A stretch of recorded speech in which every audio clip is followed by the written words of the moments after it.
What if the reason some people struggle with food more than others has a lot less to do with discipline than we've been told? This morning, researchers just identified a mechanism inside the brain that appears to influence how strongly animals are drawn toward richer foods high in fat and how their bodies regulate intake over time. Now, this does not mean your habits are predetermined, and it definitely doesn't mean there's nothing you can do about them, but it does raise a much more interesting question. If some people are simply starting with a stronger biological pull towards certain foods, why are we giving everyone the exact same advice? Because telling somebody to just lock in or to use willpower to build their discipline might actually be genuinely horrible advice for some people. So first, I want to show you what these researchers just found, because there's one part of this study that really caught my attention, and then more importantly, later in the video I want to show you what you can actually do with this information to make sticking to your health and nutrition goals dramatically easier without having to spend every minute of every day fighting with yourself, because that's exhausting. It's a horrible feeling, and I know that from firsthand experience. So let's jump right in here. This research news was posted today, August 13th 2026, and this is brought to us by the Osaka Metropolitan University. The title is Brain Cravings: Impaired Neural Protein Affects Dietary Fat Intake and Weight. Now, of course, this research comes from people much smarter than myself, and so first of all, I'm going to link this down below if you just want to read it yourself. I don't want to insult your intelligence, okay? And second of all, there might be some big words here that maybe you're not super familiar with, so we're going to try to make it as simple as possible before we do the important part, which is what do we do with this information to actually make our lives easier. It goes on to say mitochondrial protein in brain neurons found to regulate appetite and body weight. Obesity is a global health concern that can contribute to diabetes, cardiovascular disease, and other metabolic disorders. Nothing controversial about that first sentence, okay? Though there are many health conditions that can lead to it, an increasingly worrying cause is right on the grocery shelf: high fat foods. These foods are known to be hard to resist and can promote overeating.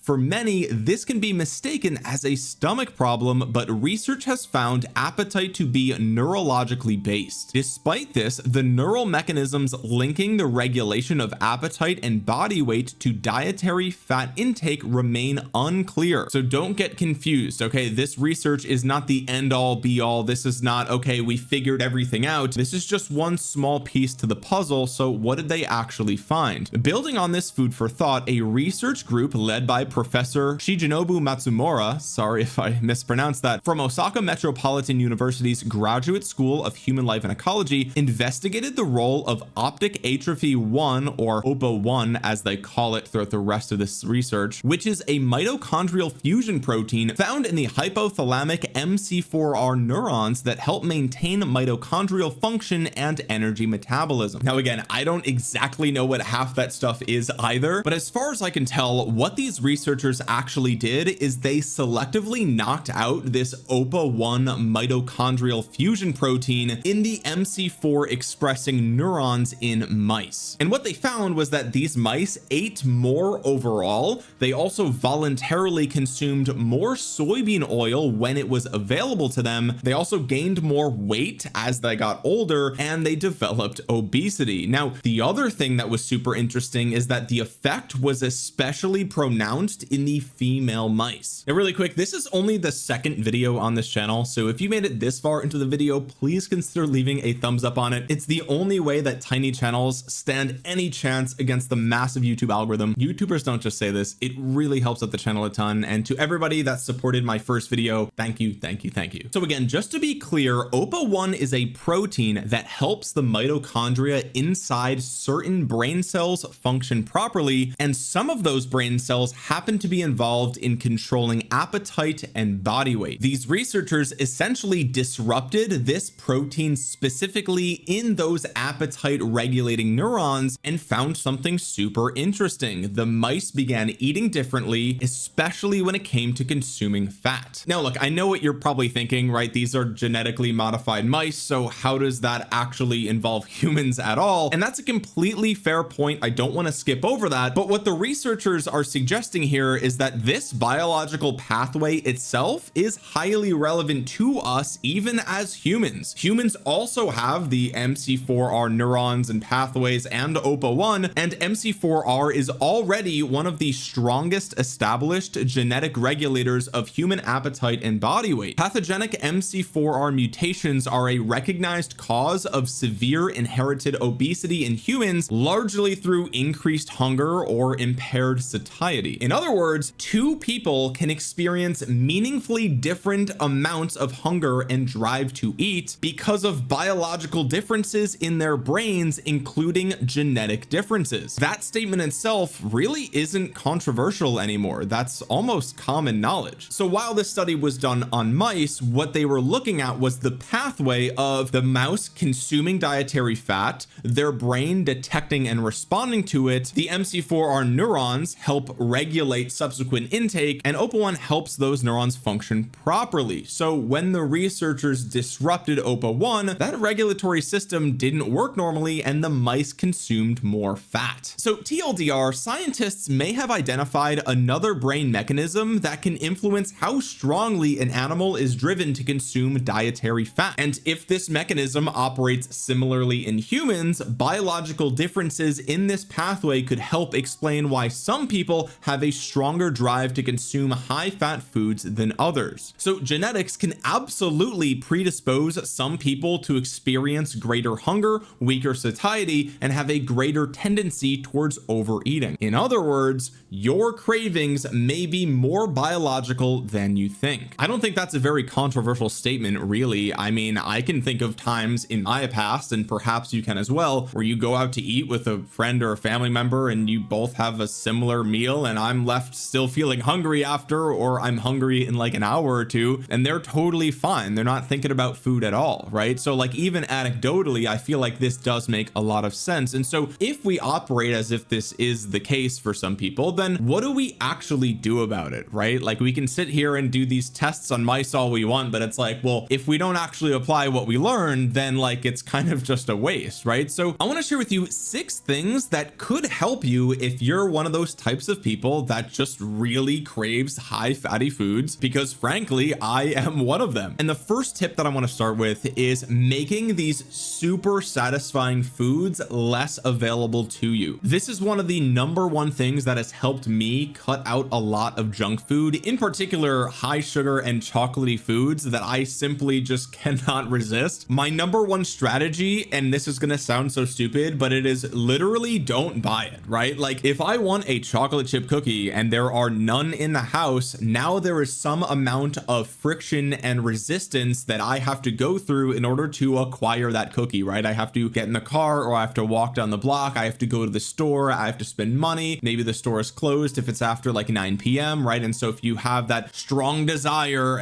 late at night and it's like, well, okay, nothing's really open, or I have to pay an absurd amount in a DoorDash fee just to DoorDash some little sweet treat at the end of the day, right? The idea here is that if you add that friction, then you're not constantly testing your discipline, right? And this is something that, you know, I also am a little bit more conscious of value, right? So like, if you look at a single serving of 6 Oreos is like, I don't know, a $2 or something, and then the whole pack of Oreos is $6, it's like, okay, well, the whole pack is better value. You get more cookies per dollar, right? So in my brain is wired in a way where it's like, well, I better buy the better value one, right? Like, that makes the most sense logically. But what's actually happening there is, now that those cookies have entered the home, I'm constantly testing my discipline. It's always in the back of my head, right? And eventually, no one's perfect. You're gonna crack at some point. Everyone does. I do, you do, everyone does it, right? It's totally normal. We're only human. So the idea is, just don't even put yourself in that position, right? And when it's, you know, 11 p.m. and you really want a sweet treat, you're probably gonna hate that you've done this, right? You're gonna really wish you had a snack there, but hopefully by the next day, you'll feel pretty good that you didn't actually have that. The other thing too is, you know, buying single servings if you really want something, right? And this is something, again, that I had to learn the hard way, but like, it's Halloween and they have big bags of the pumpkin Reese's, right? And those are like my kryptonite, but I won't buy the bag, okay? I won't buy the bag because I know it's just not going to end well for me. And so if I really want it, if I must have it, then I'll go to the store, and when I'm checking out, I'll buy the one single serving near the counter, and then I leave the store and I eat it outside the store, store at home or whatever. That way I'm not tempted to go back and buy more. The second tip I want to give you guys is one that I have actually been doing for the last couple of months, and it really helps out a lot more than you realize, or at least a lot more than I realized at first. And that is, number one, prioritize high protein meals, which I think a lot of people have figured out right now, especially in 2026, right? But the other part of that I don't see as many people talking about, and is probably going to be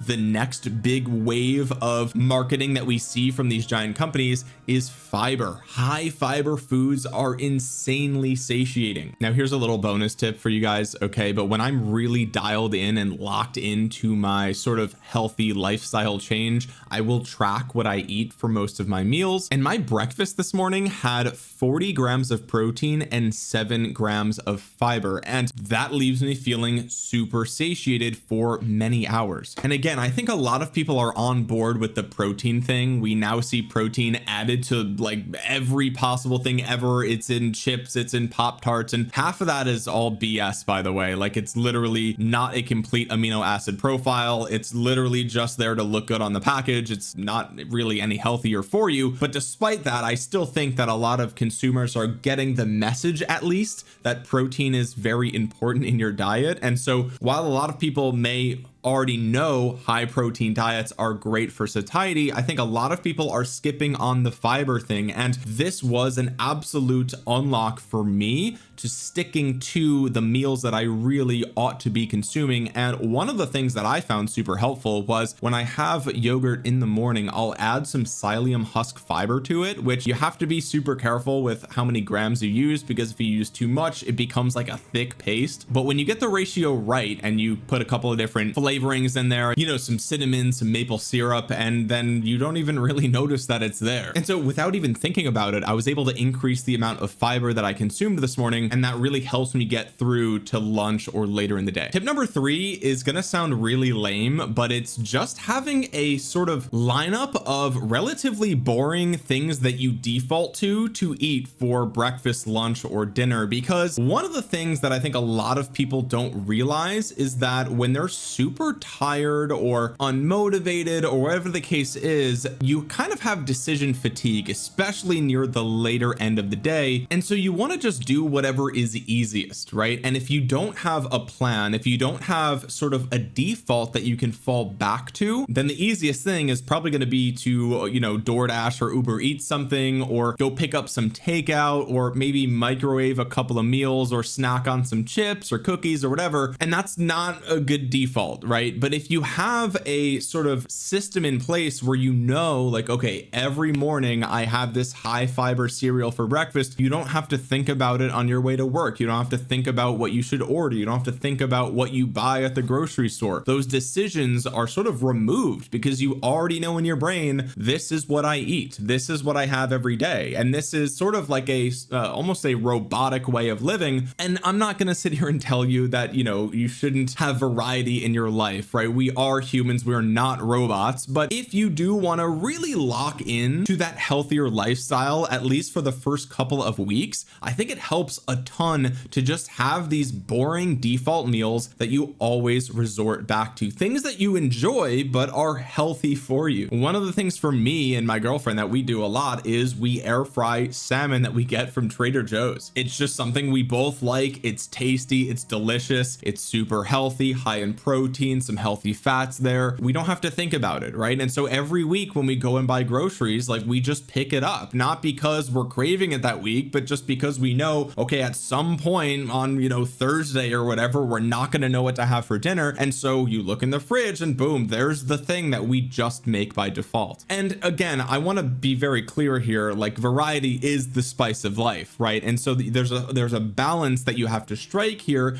But at the end of the day, when it comes to really locking in to achieve your goals, I think the more variety that you have, the harder it is to really make those healthy choices, right? And, you know, again, the more things that you eat throughout a day or a week, you might not exactly know, okay, am I actually eating more than I'm supposed to based on whatever regimen I'm following, right? And this kind of falls back to what I said earlier, where if you don't have those highly palatable foods in the house to begin with, you can't default back to them. And this is kind of the flip side of that, which is is, you know, these boring sort of default healthy meals that you have, if it's all you have in the house and you get home from work and you're really hungry, it's like, okay, well, I could wait 45 minutes for Uber Eats to get here, or I could just make this healthy thing and then I'm gonna be eating in, you know, 10, 15, 20 minutes depending on what the meal is, right? And a lot of times if you're really genuinely hungry, you're gonna just go with whatever the fastest thing is, and in that case it'll be something healthy at least. So it's all about kind of setting yourself up for success now that we know that, okay, yes, there is a biological component to overeating some of these highly palatable and highly fatty foods. Tip number 4 is more of a sort of mindset thing, and I don't know if a lot of people talk about this might be a little bit of a sort of almost like a spiritual tip here, okay? But one thing that you can use is actually mindfulness, and what I mean by that is, you know, sometimes if you have a really strong desire for, you know, whatever the particular thing is, let's say it's cookies, okay, just because you want it doesn't mean you have to eat it, right? I mean, really think about it. Like, why should you have to give in to that mental noise? You know what I mean? Like, especially not immediately, right? That's the other thing. Like, put some distance between the moment you desire something and when you actually get it. And sometimes you'll be able to realize that after a certain amount of time has passed, maybe you get distracted, you do something else, and that noise kind of quiets down. But sometimes what you could do is you can kind of, and this is what I meant before when I said mindfulness, you can kind of just observe the thought, right? You could just be like, wow, I really want, you know, some cake right now. You know what I mean? I really, that would be so good if I had some cake right now. But that doesn't mean you have to act on it. You can kind of just sit there with that thought, right? And just be like, man, that's kind of interesting that I'm like, out of nowhere, I just really want cake, right? Like it's a thought that you can just kind of observe without having to actually act on it. And then you can also kind of let it play out in your mind too, right? Like, okay, I decided, or my brain, I guess, somewhere deep down in parts of the brain that I don't even understand, somewhere down there, it decided I want cake or cookies or whatever it is. Okay. But using some logic, you can extrapolate out into the future as to how you'll feel if you actually give in to that desire, right? So, and again, like, think about the near term, and then the medium term, and then the long term. Okay, so think about, okay, I really want some cake, and if I did get it right now, how long would it satisfy me, right? And I can only speak from my own experience. If I really want cookies or something like that, I know that once I eat it, I would say I'm satisfied for like 30 minutes. Like, it feels good in the moment to be eating these highly palatable, delicious foods, but then afterwards it kind of just goes away, right? Like, I don't have a lasting sense of satisfaction. It's actually relatively brief, in fact. And so then it's like, okay, well, that's what would happen in the next, let's say, 30 minutes. Okay, the next 30 minutes I would eat it, I would feel great. How would I feel in 4 hours, right? Well, am I still going to feel great that I ate a bunch of cookies in 4 hours? No. In fact, oftentimes it's the opposite, right? Maybe you feel bloated, or it's just sitting in your stomach, or you feel kind of lazy, or maybe you even feel like, you know, man, I told myself I was on this sort of lifestyle change path. I was on my health journey, and now I just ate some cookies, you know, and so you feel like kind of bad about that, like you betrayed yourself or whatever. And then it's like, okay, well, how will I feel in 3 days, right? Let's say I ate this cake or these cookies. How will I feel in 3 days? Well, in 3 days, you're going to forget you even ate it, right? I mean, that's just the truth. You don't, I mean, I don't remember what I ate 3 days ago, right? Do you? I mean, maybe if you really sit down and think about it, and you're like, okay, yeah, 3 days ago we went out and got pizza or whatever. Like, maybe if you really think about it, but in general, like, after a couple of days, like, it's completely gone. It's vanished from your mind. In fact, your brain has already moved on to the next thing, which is chips or whatever the case is, right? But again, if you are on a sort of healthy lifestyle journey, then you're probably tracking what shows up on the scale, right? And how are you going to feel when you step on the scale and it doesn't move, right? It's the same number after 3 days, after a week, after 2 weeks, it's not moving. Then how do you feel about the cake or the cookies that you ate, right? You might not feel super good. And so that's kind of what I mean by point number 4 with the mindfulness is, you know, when you have that sort of that desire for whatever the food is, you don't have to give into it immediately, and there's really no rule that says you have to give into it at all. You can simply acknowledge that thought, right? And sometimes you will, sometimes you won't. Like I said, we're not perfect, none of us are perfect, we're all human, right? But you know, this is a tool in your toolkit where you can observe it and then extrapolate out, okay, how will I feel in 30 minutes, 4 hours, 3 days,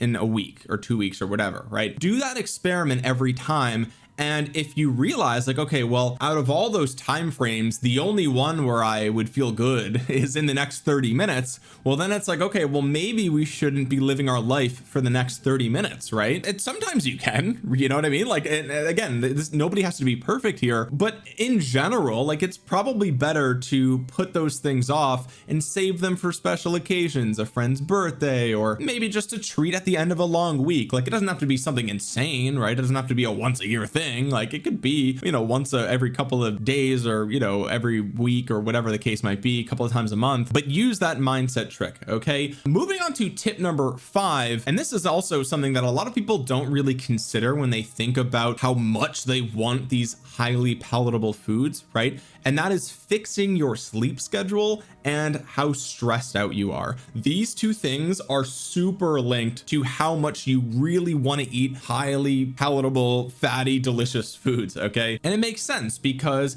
you know, if you're tired, let's say you only slept 4 hours, then you're low on energy, right? And what is food? Like, objectively, food is energy. I mean, that's what a calorie is. It's a measurement of energy, right? And so, I mean, it makes sense that your brain is like, okay, well, we didn't get sleep, so we got to dial everything in the opposite direction towards food to make up for that, right? And also, if you're super tired, your willpower is depleted, right? Your brain is not working at 100% capacity, so you might not make the best decisions, and so that has a huge component to play. Same thing with stress, right? If you're super stressed out, it's really not common that you immediately reach for a salad, right? You find yourself at McDonald's drive-through on the way home from work, or you find yourself, you know, grabbing the Starbucks muffins at the start of your day, or whatever the case might be, because you're really stressed out. And that, at least if you're gonna be stressed, man, at least I want to have something good while I'm stressed out, right? And so these are two things that are kind of totally unrelated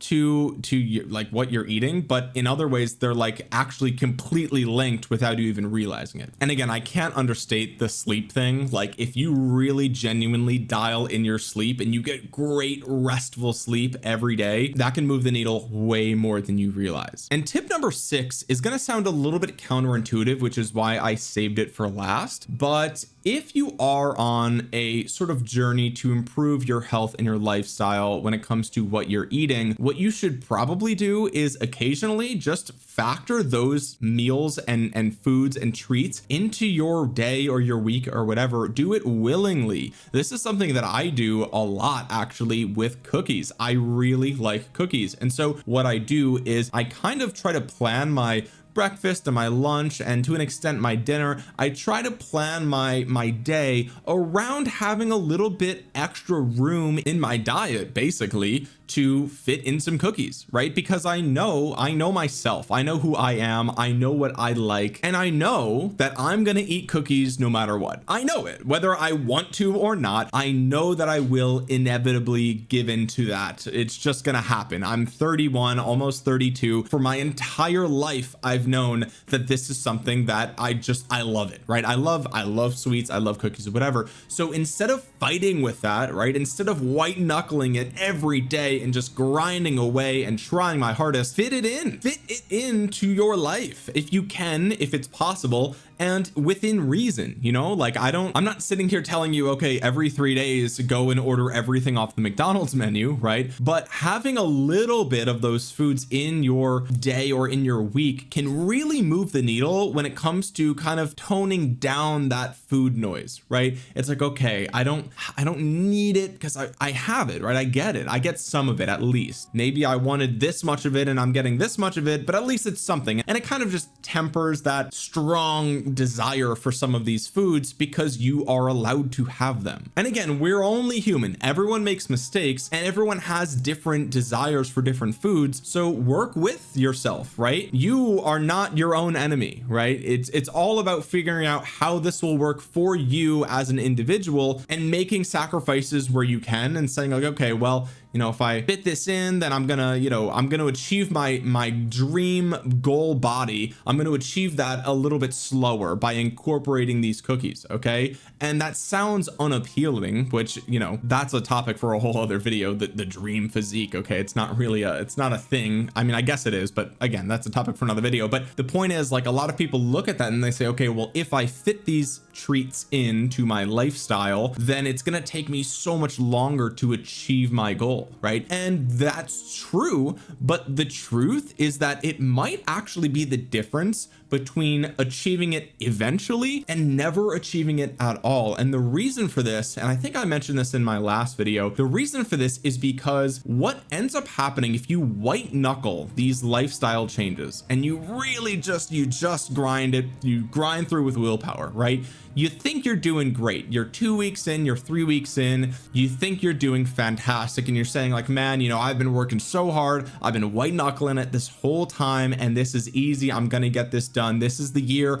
this is the time, we get it done. I failed in the past, I won't fail now. And then guess what happens on week 3, 4, 5, whatever it is, you break, you snap, and all of a sudden you're right back to where you started. And how does that happen, right? Well, it's because when you're white knuckling these lifestyle changes, it's kind of like pulling a rubber band. Okay, and you can pull a rubber band really tight and you can hold it there for a long time, but at some point something happens and it snaps back, right? It doesn't go back gently, it doesn't slowly return to center, it snaps back really hard. And that's the nature of rubber bands. And I think that that is sort of the nature of white knuckling a lifestyle change. Okay, you can force yourself to do it for a certain amount of time, but I don't know about you, you guys can let me know in the comments, how do you feel when you're forced to do something for a long period of time? Maybe your boss tells you you have to do this project, it's due by the end of the week, and maybe it was a project you were already going to do, but now that you're forced to do it, now you don't want to do it anymore, right? So, you know, when you're forcing yourself and white knuckling through willpower just to get to a certain goal, at a certain point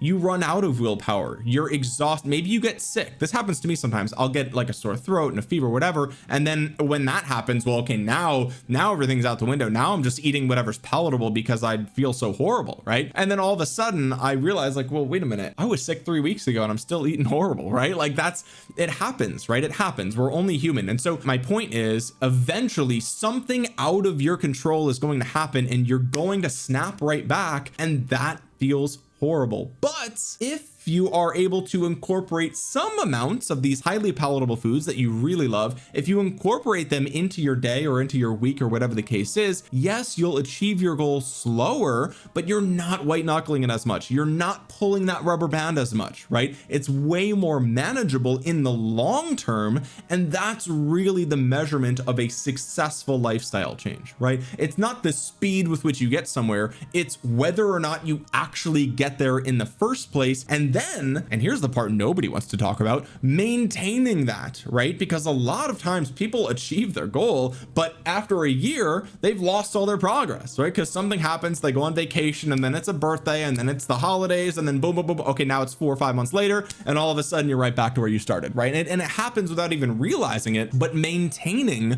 that lifestyle after you've achieved your goal, that's a whole other part of the puzzle that people like totally don't even talk about, right? And for good reason, you have to actually get there before you can even talk about that. But my point is, it may seem counterintuitive to incorporate some of these foods into your lifestyle change, but it's way more practical than just being a dictator and saying absolutely nothing, absolutely not, we're never eating it again, it's never going to happen, we have to lock in, we have to use willpower, we have to get to this goal, it has to be by this date, it has to be this number, it has to be like, you're not a prisoner, right? You're not going to do it. You're simply not going to do it. You'll do it for some amount of time, but eventually you'll snap back just like the rubber band. And the idea is, if you just fit some of it in, maybe it won't be as severe, maybe you won't slip up as often, and yes, you'll make progress slower, but the idea is that you'll stick to it and you'll actually get there, and that's really the goal. And just to be clear, the reason that I said this is sort of counterintuitive is because remember back to what my first tip was. My first tip was, don't have these things in the house, right? And this is kind of where we have to differentiate between between sort of general advice and individual advice. So for me, I know there's some things that I simply just can't have in the house ever. I just can't ever have them. It's a once a month or like